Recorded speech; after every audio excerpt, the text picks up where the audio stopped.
Hello student, आज हम general argument और प्रिंसिपल आर्गूमेंट में डिफरेंस समझाएंगे।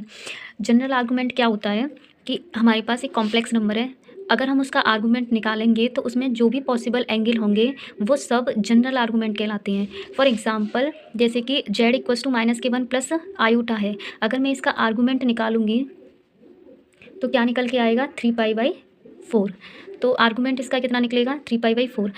अब अगर मुझे इसी डायरेक्शन में दोबारा आना है तो हमें क्या करना पड़ेगा, ऐसे करके एक राउंड लगाना पड़ेगा इस डायरेक्शन में दोबारा आने के लिए। तो ये राउंड कितना ये जो राउंड है ये कितना हो गया 2π। कितना राउंड लगाया फर्स्ट में 2π, तो आर्गूमेंट ऑफ जेड पहले कितना था 3π/4। अब फर्स्ट राउंड लगा दिया तो आर्गूमेंट जेड कितना हो गया 3π/4 प्लस 2π। अब फिर से मुझे इसी डायरेक्शन में आना है तो मैं एक राउंड और लगाऊंगी, तो अब आर्गूमेंट ऑफ जेड कितना हो गया 3π/4 प्लस 4π। इस तरह से हम जितने भी राउंड लगाएंगे उतने हमारे पास जनरल आर्गूमेंट निकल आएंगे। इसका एक फार्मूला हो जाएगा, इसका फार्मूला बन जाएगा argument of z equals to theta plus 2k pi, पर के जो होगा वो 1 2 3 डॉट डॉट डॉट, यानी कि के जो बिलोंग करेगा वो नेचुरल नंबर से लिया जाएगा।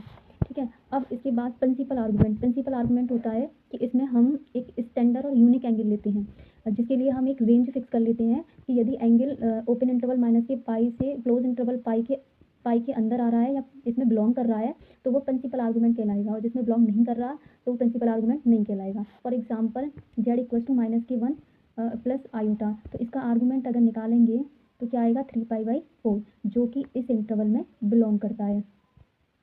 तो हम क्या कहेंगे कि 3π/4 जो है वो आर्गूमेंट ऑफ जेड का प्रिंसिपल आर्गूमेंट है।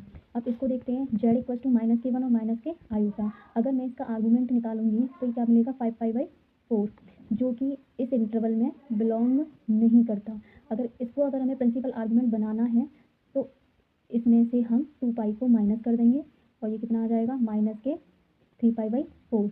अब ये -3π/4 इस इंटरवल में बिलोंग कर रहा है, तो हम कह सकते हैं कि -3π/4 जो है इस कॉम्प्लेक्स नंबर का प्रिंसिपल आर्गूमेंट है।